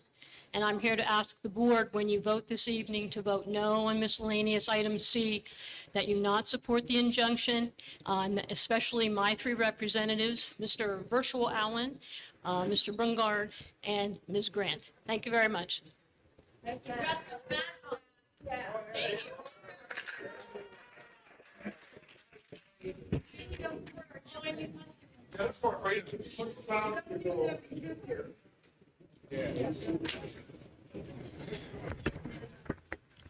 I'm not a public speaker, so we'll go start with that. Good evening, Dr. Almern, Dr. Dady, board, and Mr. Solicitor. My name is Thomas Knapp. I graduated from Jersey Shore in 2012. I live in Jersey Shore my entire life. I currently have 3 children attending Jersey Shore Area School District in some capacity. 1 in 6th grade, 1 in 2nd, and 1 in the pre-K program the Jersey Shore Elementary School has. I also own a home here in Jersey Shore. That's a pretty big thing, owning a home, as most of you should know. It's part of what pays our district. We pay for the district, not the state. But more importantly, everyone who's here is the reason why you guys are up there. If not for them, you wouldn't be in the position you're in. That's the frustrating part through all of this. No matter what you vote on this injunction, most of you seem to have lost sight of how you guys got to be in that position. Most of you have not been paying attention most of the night. I've been keeping an eye on that. And that's pretty disrespectful, considering his first role was be respectful. If you don't vote in favor of this injunction and actually stand up against this unconstitutional mandate and any future mandates, then you are not doing what your constituents have put you in those seats to do. We voted for you to do what's best for our community and our schools, not for you to give the power to the state government uncontested. If you vote against this injunction, then I'm confident come November, those of you up for a re-election won't be sitting in those seats much longer. It has been proven time and time again that masks simply do little to nothing in ways of preventing any transmission of this highly survivable virus. I'll let others, as they have, focus on giving you the facts about that. I'm just using my time to remind you who you're here to serve. Us, not Harrisburg.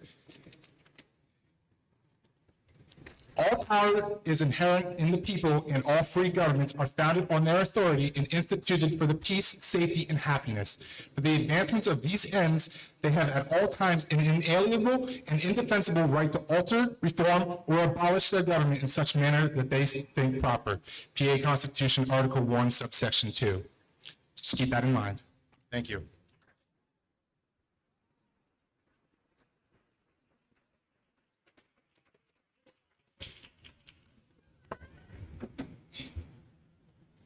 Dusty Green.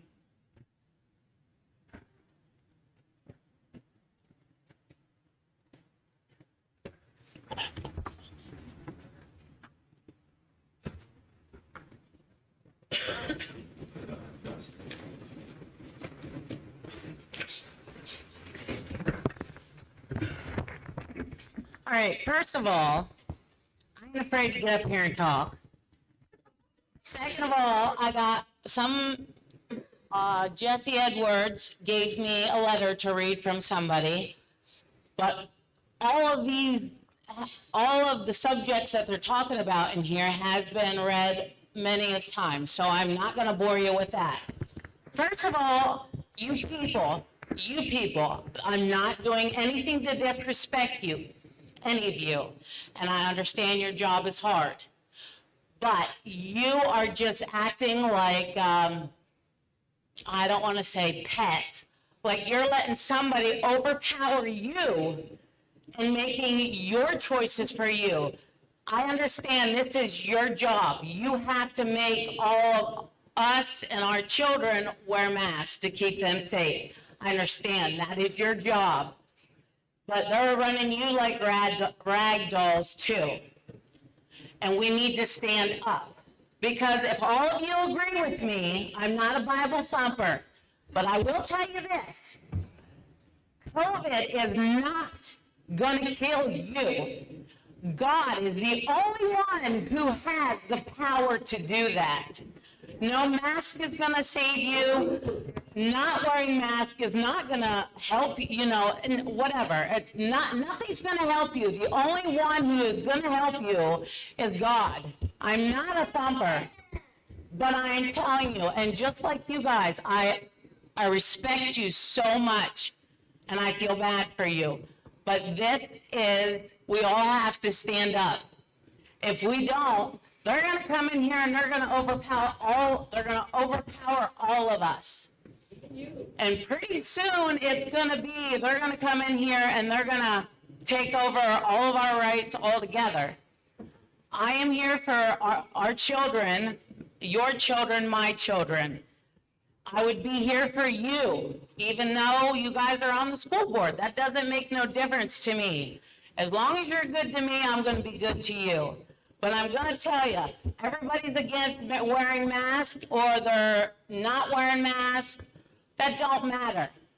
This whole thing does not matter. It's not us who can control whether we live or die or get sick or stay healthy. That is out of our hands.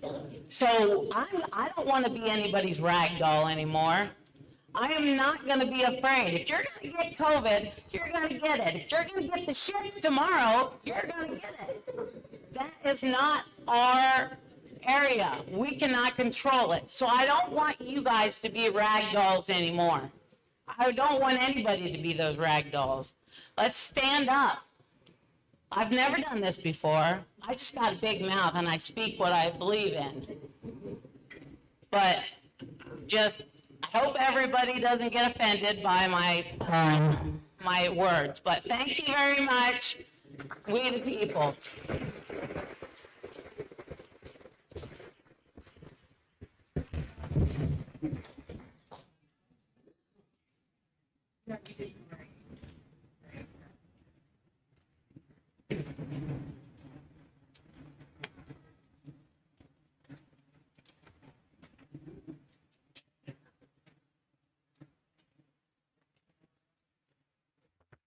Mr. Stroman. I'm not speaking, thank you. Okay, thank you.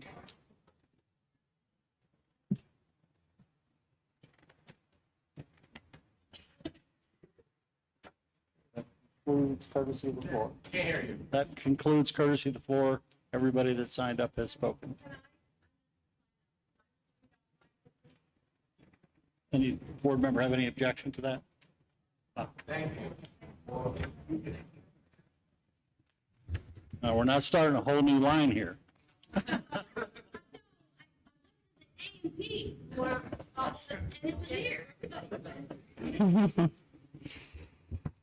My name's Chrissy Francis. I'm from the Jersey Shore Borough. I have a son in high school. I've compiled a list of actual scientific, peer-reviewed, and published studies. And I'm going to start with this quote. Findings of an equal importance in the study, however, were absent from the summary and not widely reported. These findings cast doubt on the impact of many of the most common mitigation measures in American schools. Distancing, hybrid models, classroom barriers, HEPA filters, and most notably requiring student masking were each found not to have a statistically significant benefit. In other words, these measures could not be said to be affected. A report from May 2021, CDC. I also have excerpts, a 6-page template letter from the American frontline doctors who are actually saving lives with the cure daily. They're proving that masks are ineffective and in many ways they harm. All parties mandating the use of face masks are not only willfully ignoring established science, but are engaging in what amounts to a whole school clinical experimental trial. This conclusion is reached by the fact that the face mask use and COVID-19 incidents are being reported in scientific opinion pieces promoted by the CDC and others. The fact is, after reviewing all the studies worldwide, the CDC found no reduction in viral transmission with the use of face masks. Informed consent is required for investigational medical therapies, and those mandating this investigational medical therapies generates liability. That would be for the board. The Principia Scientific Journal published 65 studies that reveals face masks do cause physical harm.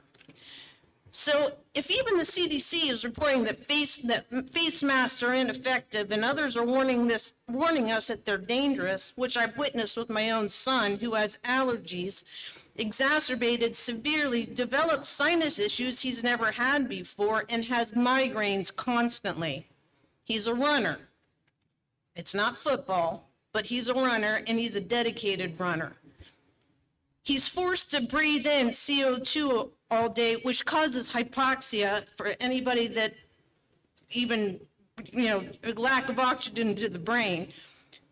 Not to mention all the tests that they had done on kids' masks showing all types of viruses and bacteria, which the oral cavity holds the highest amount of bacteria in our body. The mask becomes an incubator. So why are all these unelected federal, state, and local?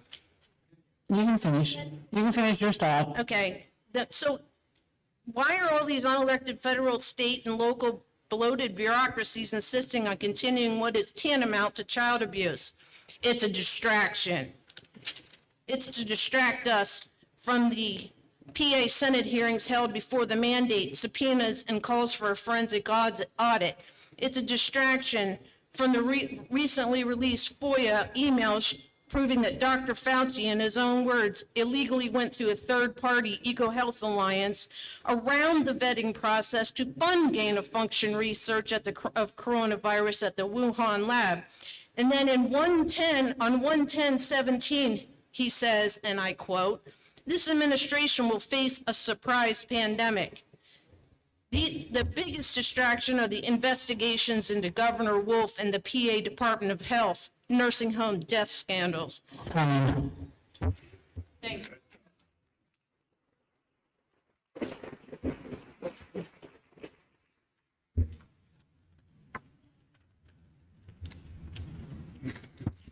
Okay, thank you, Mrs. Francis. That'll conclude our courtesy of the floor.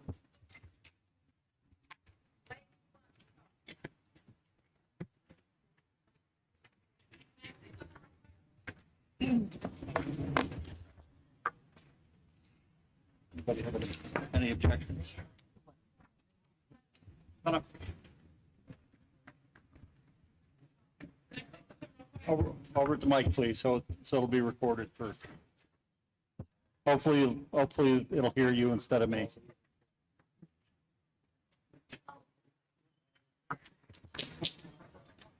Hi, guys. I'm the state representative of part of the Jersey Shore School District. And I'm here to say I've been fighting this governor for the last year and a half on our freedoms that we've lost. And we had a huge victory with the emergency declaration that was passed through the constitutional amendments. And now yet the governor finds another way for power and control and to take away and strip away our freedoms. He called us back into session.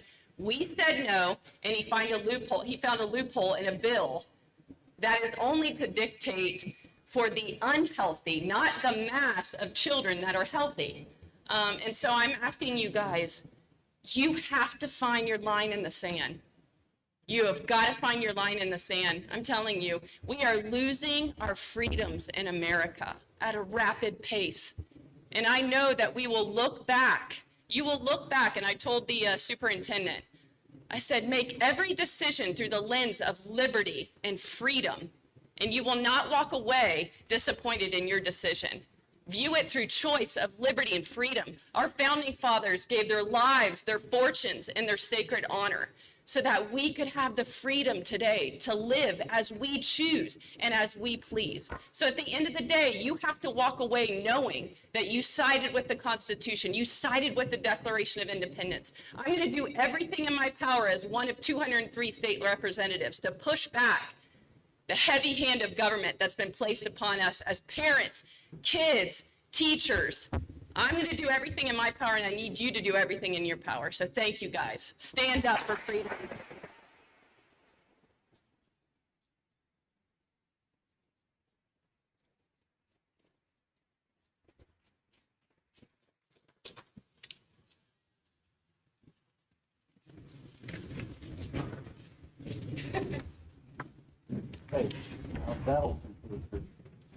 Now that'll conclude courtesy of the floor. Thank you.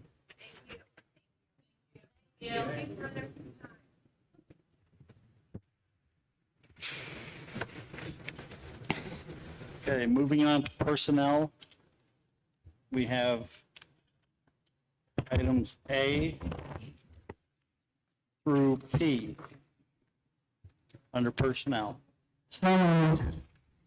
Second. Thank you. Any discussion on items A through P?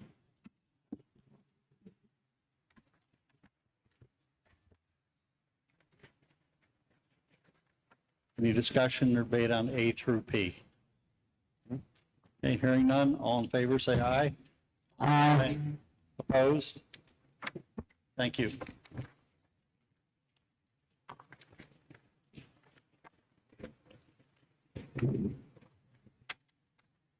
The next action items are under finance. And we have just A and B. So moved. I'll second. Thank you. Any discussion or debate on A and B? Hearing none, all in favor say aye. Aye. Opposed? Thank you.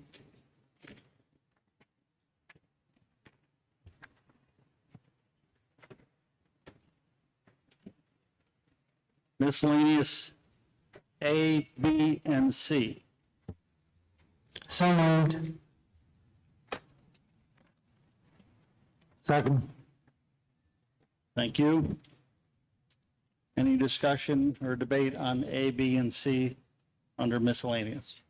I have a question or comment. I would like to have our solicitor or superintendent, whatever, explain specifically what C pertains to, exactly what it is, what we're doing with that.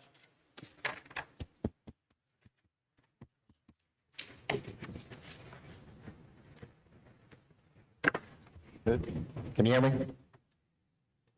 I think I'd just reiterate what I said at the beginning is my understanding of my role in this is that I will contact the attorneys who filed the injunction with the Commonwealth. I will see what additional supports they need from this district, and I will report back to you what those are and what those estimated costs would be to the district.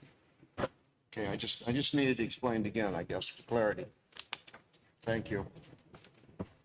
Any other questions on miscellaneous A, B, and C?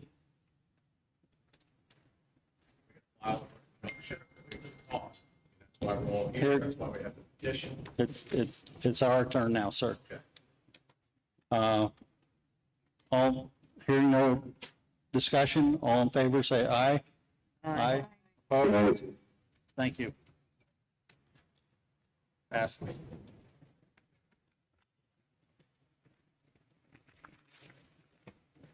There was no old business listed. Another courtesy of the floor for pretty much anything that's on your mind. It will be limited to 30 minutes and 3 minutes for each speaker.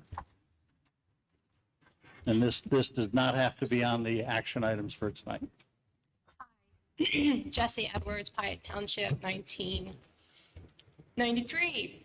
So I'm going to put this out there. Wearing a mask, and I know this is personal. So, my motivation is, I don't want what happened to my family to happen to anybody else. And it's happened to a lot of families in this area with depression. And the mask causes a lot of this, so there's even more. It's bad enough without them to add to this. So unless you are willing to put a price on this, is greedy. Because my sister will never get her son back. He dropped out of school because he was miserable. I loved school. I had so much fun. Why are your kids dropping out of the school district? I don't blame the school board, but there's something seriously wrong going on, and the masks are just going to add to it. And I want to point out this family right here, they lost it right there.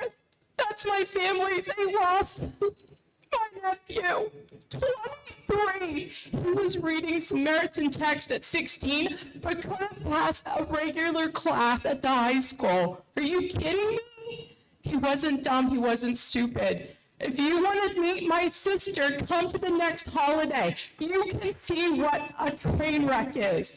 I love her. I love her with all my heart. And if you knew my sister, she was a force to be reckoned with.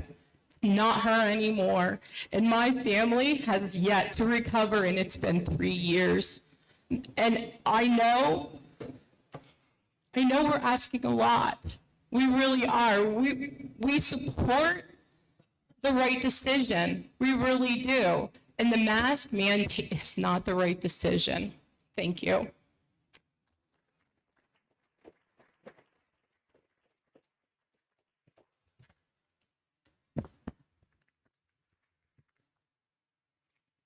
I'm speaking to the parents right now. So this past week, we had a parents' meeting giving parents information.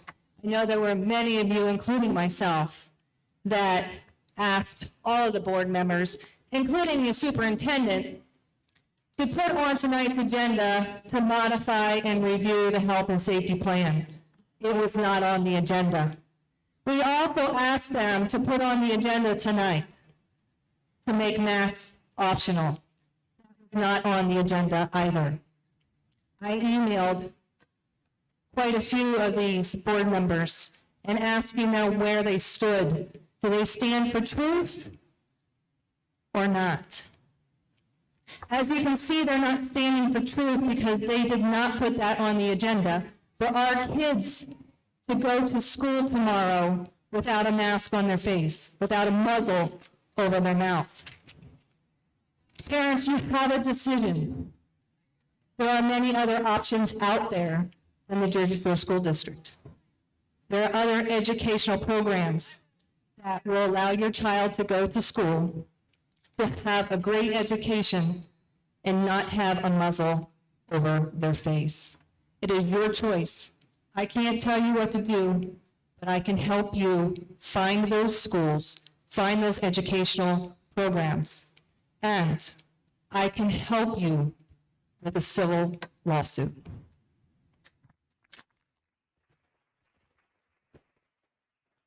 Boy, you need to do the right thing tonight.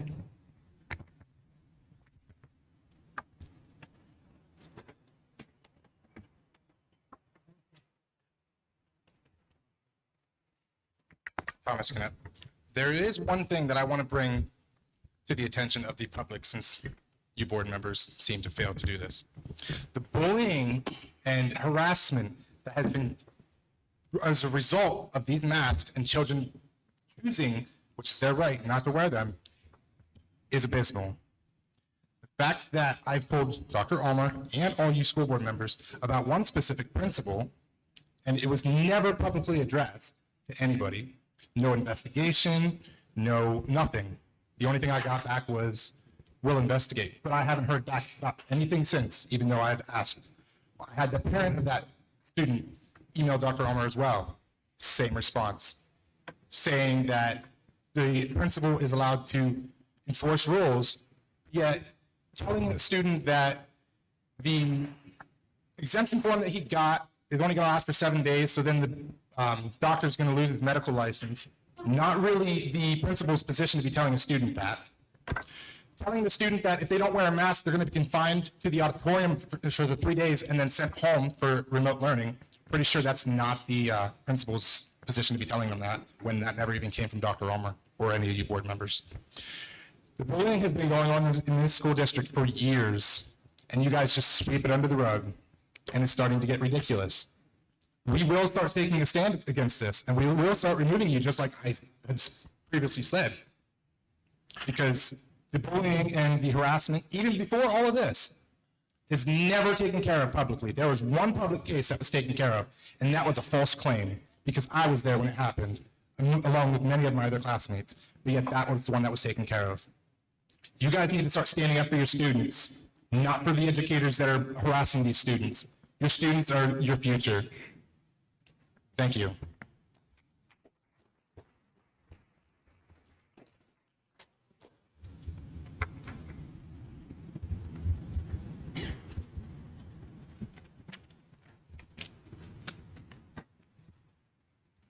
I see nobody else at the podium, so we'll close courtesy of the floor, the second courtesy of the floor.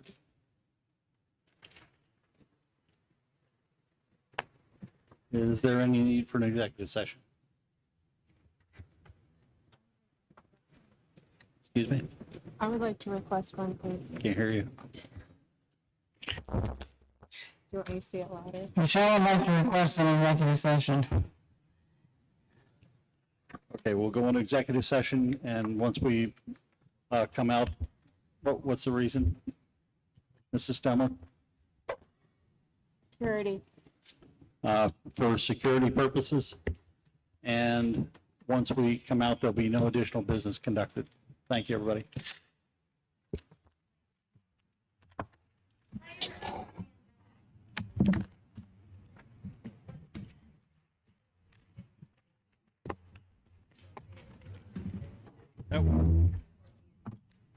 And that was the third item under miscellaneous that we have voted to support the injection that's already being requested.